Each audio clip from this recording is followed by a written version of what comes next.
Welcome to our channel. Every Friday and Sunday at 6 p.m. Greenwich Mediterranean Time, we post a new video of a real-life drama told in story format. If you enjoy such content, be sure to tickle the like button and hit subscribe and the bell notification so you never miss out on new stories. Now sit back, relax, and enjoy.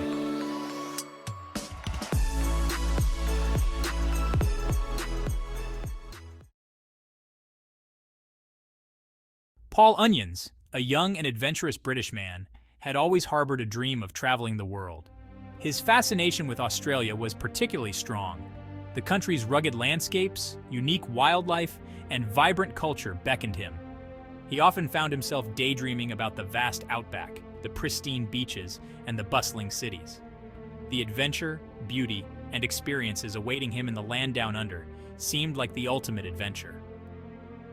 With a clear vision in mind, Paul began saving money, meticulously planning his journey. He spent hours researching destinations, reading travel guides, and scouring the internet for tips from fellow backpackers. His excitement grew with each new discovery about the places he would visit. Conversations with friends and family were filled with enthusiasm as he shared his plans and the experiences he hoped to gain. They offered advice, support, and a bit of caution, but Paul's determination never wavered. Finally, everything was in place, and Paul was ready to embark on his journey. The day had finally arrived. Paul boarded the plane, a mix of excitement and nervousness bubbling within him. As the plane took off, he looked out the window, watching the familiar landscape of England fade away. The flight was long, but Paul's mind was occupied with thoughts of the adventures that lay ahead. He chatted with fellow passengers, sharing his plans and hearing their stories. The anticipation was palpable. Every hour brought him closer to the realization of his dream. Stepping off the plane in Sydney, Paul was immediately struck by the warmth of the Australian sun and the vibrant energy of the city. The sights, sounds, and smells were a delightful assault on his senses. The bustling streets, the aroma of street food, and the distant sound of waves crashing against the shore filled him with a sense of excitement and freedom. Navigating the city, he found accommodation in a lively hostel where he met other travelers from around the world. The camaraderie and shared stories added to his sense of adventure. Paul wasted no time in exploring Sydney. He visited iconic landmarks like the Sydney Opera House and the Harbour Bridge, spent lazy afternoons on Bondi Beach, and enjoyed the vibrant nightlife. The city's charm and the friendliness of its people captivated him. Each day was an adventure, filled with new experiences and discoveries. Paul documented everything in his journal, eager to capture every moment of his journey. As Paul settled into his new routine, he heard from fellow travelers about hitchhiking as a common and exciting way to travel around Australia. Intrigued by the idea and looking to save money, he decided to give it a try.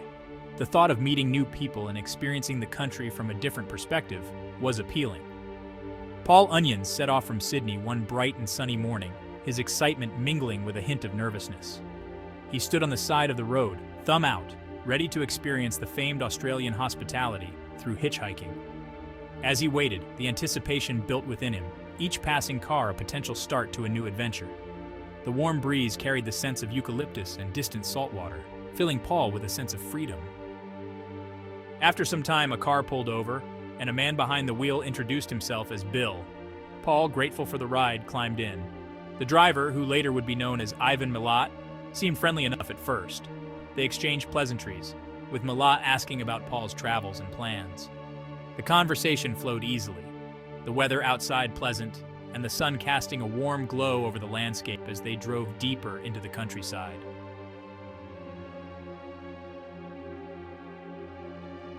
Milat, in his late 40s, had a robust build and an air of confidence. His short-cropped hair and piercing eyes gave him a stern look, but his demeanor appeared approachable. As they drove along, Paul couldn't help but notice the dense forests and the vast expanse of wilderness surrounding them. The scent of eucalyptus filled the air, mingling with the earthy aroma of the underbrush. The sound of birds chirping and the occasional rustle of leaves added to the tranquil atmosphere, making Paul feel at ease despite the unfamiliar surroundings. Milat's questions were friendly at first, inquiring about Paul's hometown, his travels, and his plans in Australia. Paul answered enthusiastically, sharing his excitement about exploring the Outback and experiencing the Australian way of life. Milat listened attentively, nodding and smiling, which put Paul at ease. As they continued driving, Milat started to share his own stories, recounting tales of his adventures and the beauty of the Australian wilderness. He spoke with a certain charm, painting vivid pictures of the places he had visited and the people he had met. Paul found himself captivated by Milat's stories, the allure of the unknown drawing him in further. However, as they traveled further from the city, Paul began to feel uneasy. There was a subtle shift in Milat's demeanor that was hard to pinpoint. He became quieter, his eyes darting towards the rearview mirror more frequently. The friendly chatter that had marked the beginning of their journey dwindled into an uncomfortable silence, punctuated only by the hum of the engine and the occasional chirping of birds outside. Milat's behavior grew increasingly erratic. He seemed to be looking for something in the forested area they were driving through, his eyes scanning the surroundings with an intensity that Paul found unsettling. The road ahead seemed endless, the thick canopy of trees creating a tunnel-like effect. The once comforting warmth of the sun now felt oppressive.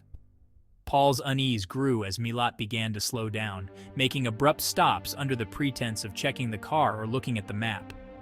Each stop felt more calculated, more sinister. The dense forest with its towering eucalyptus trees and thick underbrush felt increasingly claustrophobic. The scent of pine and damp earth was heavy in the air, mixing with the rising tension. Milat's questions also began to feel more probing. He inquired about Paul's family, his plans, and whether anyone knew exactly where he was. Paul tried to brush off the feeling of discomfort, attributing it to the unfamiliar situation. However, the nagging sense that something was wrong grew stronger with each passing mile. Finally, Milat pulled over in a particularly remote area. The silence of the forest was almost deafening, the only sound being the rustling of leaves and the distant call of a kookaburra. Paul's heart began to race, a cold sweat breaking out on his forehead. He glanced at Milat, who was now rummaging through the glove compartment with an unnerving calmness. The once fresh and invigorating scent of eucalyptus now seemed oppressive, mixing with the faint smell of sweat and fear. Fear surged through Paul as Milat turned towards him holding ropes and a gun. The realization of the danger he was in hit him like a tidal wave. The forest, once a place of beauty, now felt like a prison. The scent of gunpowder mixed with the earthy smells of the forest, creating a sickening contrast. Milat's eyes were cold, devoid of the friendliness they had held earlier. He ordered Paul to get out of the car, his voice firm and menacing. Paul's mind raced, adrenaline coursing through his veins. The primal instinct to survive kicked in, and he knew he had to act fast. With Milat's gun trained on him, Paul's options were limited. He tried to stay calm, his breath shallow and rapid. Milat attempted to tie his hands, but Paul resisted, his body trembling with fear and adrenaline. The sound of his own breathing filled his ears, each heartbeat a deafening drum in the silence of the forest. Paul could feel the rough texture of the ropes against his skin, the smell of the hemp mixing with the metallic scent of fear. He looked around desperately, trying to find any means of escape. The trees that had seemed so inviting now loomed ominously, their shadows stretching out like dark hands ready to grab him. In a desperate bid for freedom, Paul saw an opportunity and took it. He managed to break free from Milat's grasp, his movements fueled by pure terror. He bolted from the car, running as fast as his legs would carry him. Behind him, he heard the terrifying sound of gunshots as Milat fired after him.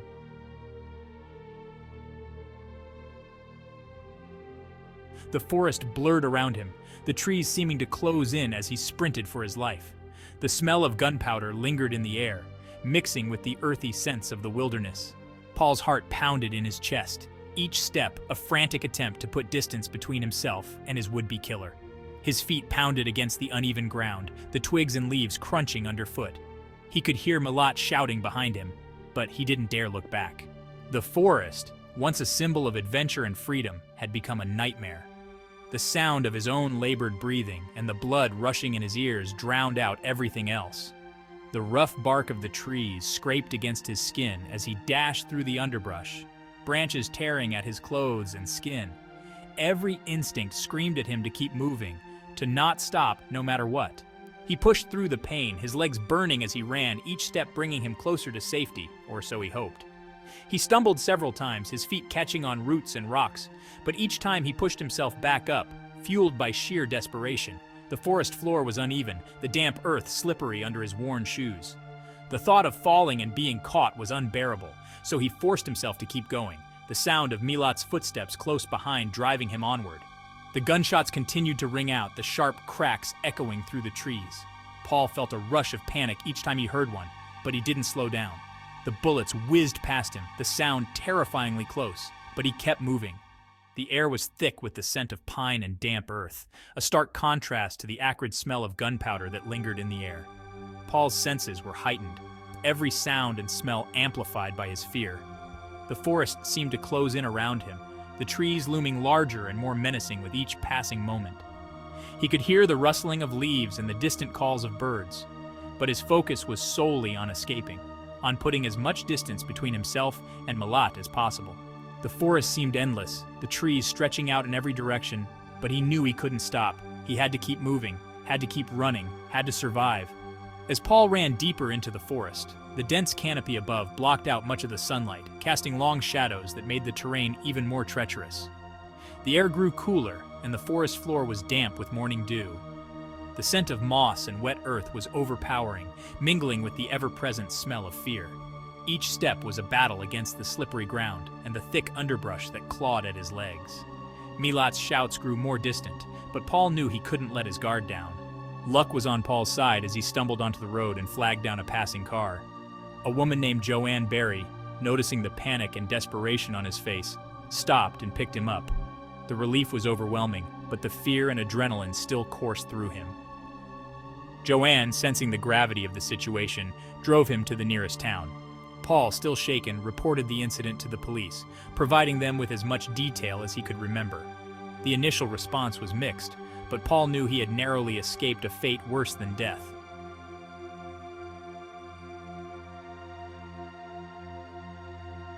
The police took his statement, but without any solid leads or evidence, the case didn't progress immediately. The days and weeks that followed were challenging for Paul. The trauma of his near-death experience haunted him, making it difficult to find peace. He decided to return to the UK, leaving behind the adventure he had once dreamed of.